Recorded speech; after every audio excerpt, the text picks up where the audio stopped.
Are you smarter than an ant? I'm tburrier from tburrier.com. What's that got to do with anything? Well, ants are pretty interesting creatures. Matter of fact, nature can teach you a lot, right? And you pretty much can look at nature and almost any animal can teach you something about life, which is pretty cool, actually. But an ant can teach you an incredible amount about how to be successful in whatever it is that you're trying to do. So there are 3 specific lessons I'll share here that ants, they do it instinctively.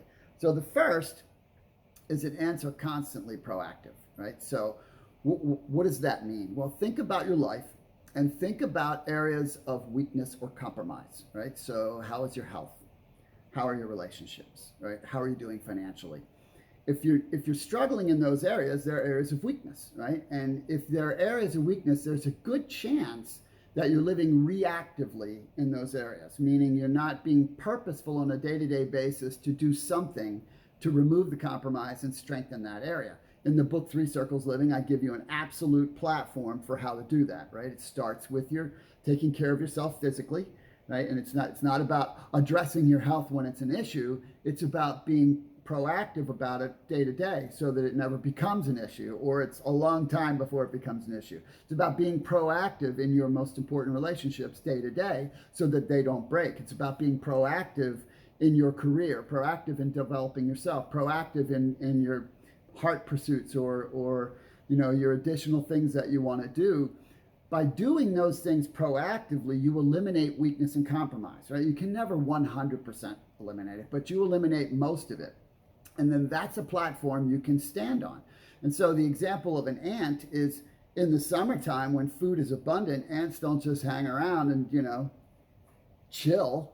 They don't go to the beach, right? They're constantly thinking about winter and summertime, right? They're constantly finding food and storing it, finding food and storing it, right? That their procedure doesn't change, because they know even though they're in a season where it's easy to find food, that's not going to last, right? So they're being proactive continuously so that they don't have compromise in the future.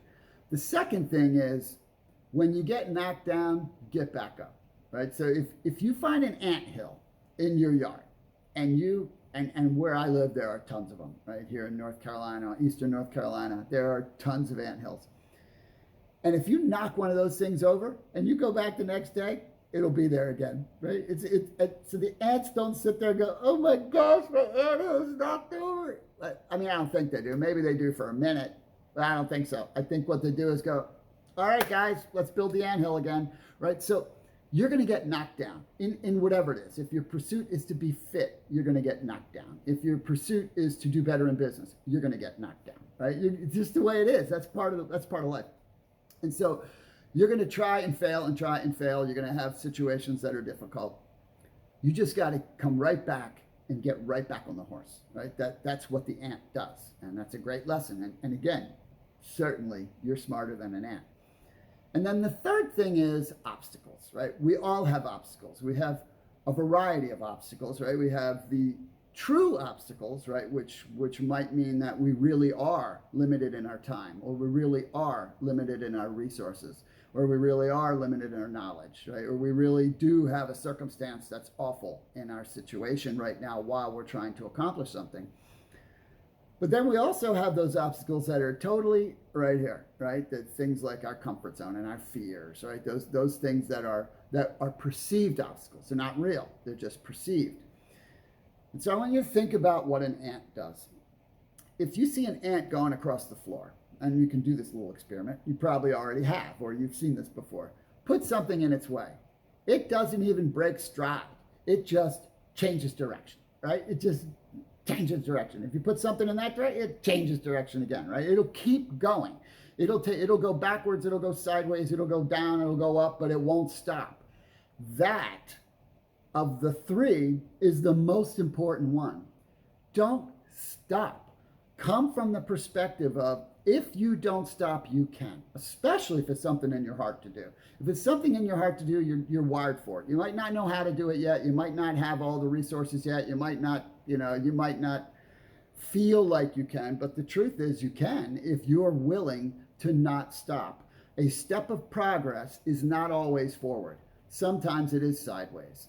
Sometimes it's sideways for a while. You have to continue taking steps. You don't stop at an obstacle. You work until the obstacle is behind you.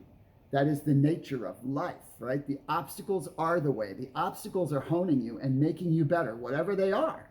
They're improving your confidence, they're improving your skills, and they are making you a better person in the process. And so those 3 lessons of the ant will help you so much. Just keep those 3 things in mind. Remove compromise by being proactive. Constantly get back up when you get knocked over, and always keep going no matter what the obstacles are, because you will figure out a way around those. I hope this was helpful. My email is below. If you have a question, you want to shoot it to me, feel free. If you want to pick up a copy of the 3 Circles Living book, you can visit Amazon.com and look up Todd Burrier, 3 Circles Living, and I'm sure that it's going to make a difference for you. All right, take care.